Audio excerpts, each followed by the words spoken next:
Europe 1, William Galibert. Des cargos poubelles à la dérive, sans machine ni équipage, les passeurs partis avec l'argent, les migrants entassés tels des animaux. Image assez terrible aperçue la semaine dernière. 360 personnes à bord du Esadim, 800 à bord du Blue Sky M. Combien à bord du prochain? Quand les dispositifs européens sont dépassés, que les États détournent le regard. On en parle avec Pierre Henry, le directeur général de France Terre d'Asile. Bonsoir. Bonsoir. Le prochain cargo que va récupérer l'armée italienne, c'est quand? C'est une question d'heure, une question de jour? Il est peut-être déjà en mer?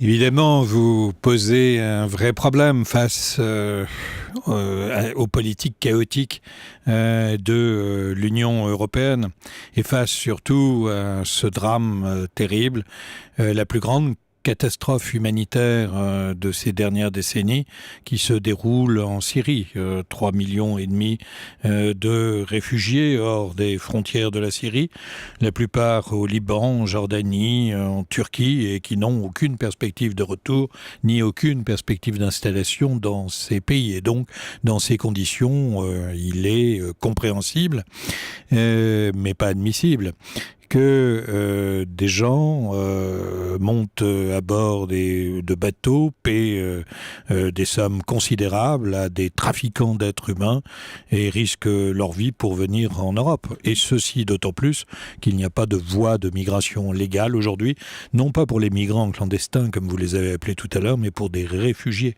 c'est-à-dire des gens qui fuient des situations de guerre. On va revenir sur ces réfugiés, sur les réponses à apportées ou non apportées par l'Europe.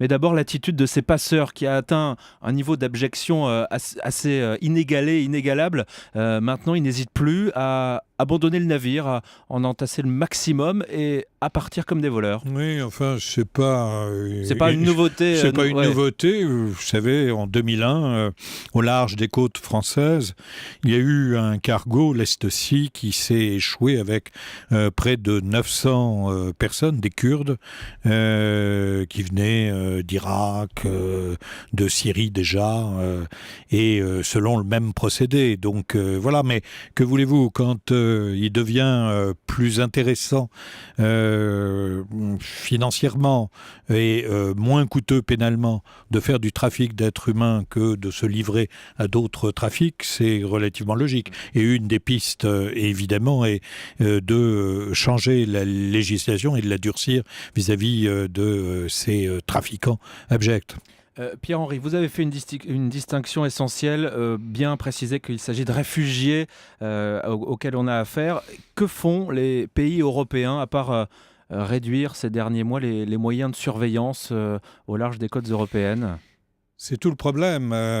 Ils ont souvent érigé le cynisme en politique d'État. Moyens de surveillance et moyens de secours aussi. Oui, moyens de surveillance. J'entendais ce matin le président de la République qui parlait de surveiller les frontières. Il faut effectivement le faire, de donner plus de moyens à Frontex, l'agence européenne qui se charge des frontières, de la surveillance des frontières maritimes. C'est plutôt l'inverse en ce moment qui se passe. Mais il faut non seulement surveiller, mais il faut aussi sauver et il faut aussi accueillir.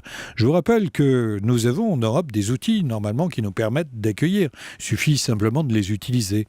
Après la guerre des Balkans, en 2001, l'Europe a adopté une directive de protection temporaire qui permet normalement de faire face à des arrivées massives ou à des situations de crise. On n'utilise pas cette directive. Je me rappelle de discussions avec le commissaire européen, le regretté Jacques Barrot, qui me disait combien les États avaient la nuque raide. Comment peut-on avoir la nuque raide devant un drame aussi terrible que celui qui se déroule à nos frontières? Oui, parce que l'Europe n'accueille que 2,5% des réfugiés syriens.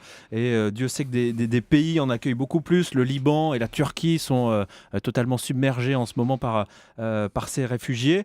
On pourrait quand même faire plus que ça, 2,5%. On devrait avoir un peu plus d'audace en la matière. Et d'ailleurs, ce n'est pas simplement une question humaine, c'est aussi une question humaine. Ce n'est pas simplement une question humanitaire, une question morale, c'est aussi une question de sécurité.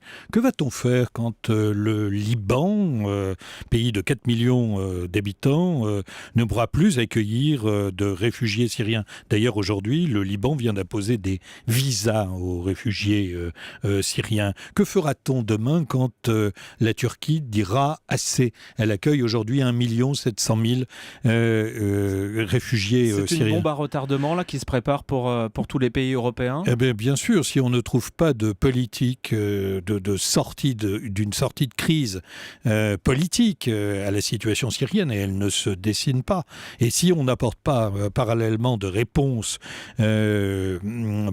humanitaire, en organisant des voies de migration légales pour les réfugiés. Vous savez combien il est difficile de sortir aujourd'hui de Syrie, de Jordanie, du Liban pour venir en France. Eh bien, nous allons devant des drames à répétition. Et je crois que l'audace aujourd'hui, c'est d'être tout simplement conforme à nos valeurs, aux valeurs qui ont fondé l'Europe et à un humanisme éclairé. Merci d'être venu nous rappeler ces valeurs. Pierre-Henri, vous êtes le directeur général de France Terre d'Asile. Merci d'être passé nous voir dans Europe. Merci à vous.